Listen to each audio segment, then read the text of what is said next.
अमरोहा में कांग्रेस प्रत्याशी कुंवर दानिश अली के लिए राहुल और अखिलेश एक साथ मंच पर आए थे, लेकिन उसके 24 घंटे बाद ही उसी अमरोहा की धरती पर बीएसपी सुप्रीमो मायावती पहुंची और दानिश अली पर जमकर भड़की। उन्होंने कहा कि जिनको हमने और आपने जिताकर संसद भेजा, उसने सांसद बनने के बाद न ही पार्टी और न ही जनता के मान सम्मान का ध्यान रखा, लेकिन हमने मुस्लिम समाज को इसकी सजा नहीं दी। उनके स्थान पर इस बार चौधरी मुजाहिद हुसैन को ही टिकट दिया है। बल्कि इस बार हमने उसके स्थान पर मुस्लिम समाज से चौधरी मुजाहिद हुसैन को ही हमने टिकट दिया।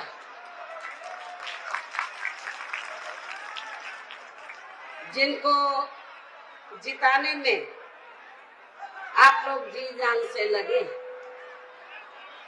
हालांकि आज यहाँ आपकी इकट्ठा हुई भीड़, अपार भीड़, वह भीड़ के जबरदस्त जोश को भी देखकर अब मुझे ये काफी हद तक भरोसा हो गया है कि पिछली बार की तरह इस बार भी आप लोग अपने प्रदेश से जहाँ लोकसभा चुनाव में अपनी पार्टी का बेहतर रिजल्ट देंगे।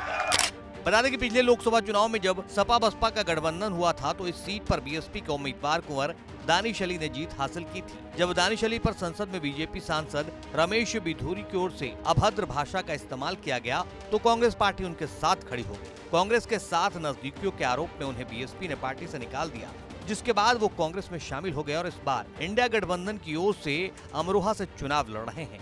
मायावती के आरोपों पर उन्हीं की जुबानी उनकी सफाई सुनी।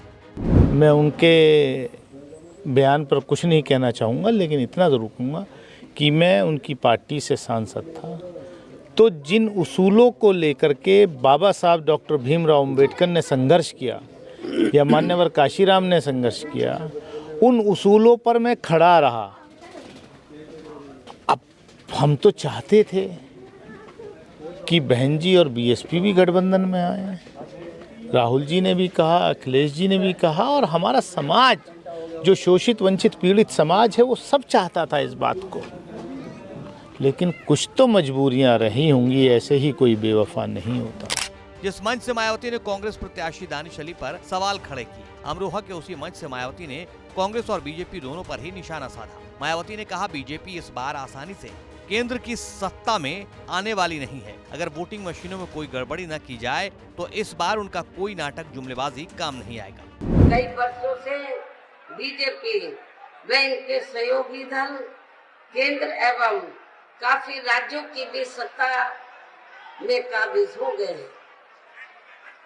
लेकिन इनकी भी ज्यादातर रही जातिवादी, पूंजीवादी, संकीर्ण, सांप्रदायिक व द्वेषपूर्ण नीतियों एवं कार्य प्रणाली आदि से तथा इनकी कथनी व करनी में भी काफी अंतर होने की वजह से अब ऐसा लगता है कि इस बार ये पार्टी भी, यानी कि भारतीय जनता पार्टी भी केंद्र की सत्ता में आसानी से वापस आने वाली नहीं। मायावती ने बीजेपी सरकार पर हमला करते हुए कहा कि अमरोहा कारीगरी के साथ साथ किसानी के मामले में भी प्रसिद्ध है, लेकिन वर्तमान बीजेपी सरकार ने किसानों का ध्यान नहीं रखा है। काफी खेती होती है, लेकिन वर्तमान बीजेपी की सरकार ने किसानों का विशेष ध्यान नहीं रखा है।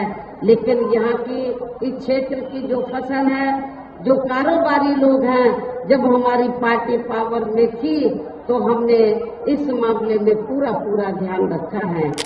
जाहिर है मायावती के निशाने पर न सिर्फ बीजेपी बल्कि इंडिया गठबंधन भी है और अमरोहा की धरती पर तो मायावती ने दानिश अली के खिलाफ मोर्चा ही खोल दिया है। तो देखिए चुनावी नतीजों में जनता किसके बयानों पर भरोसा जताती है।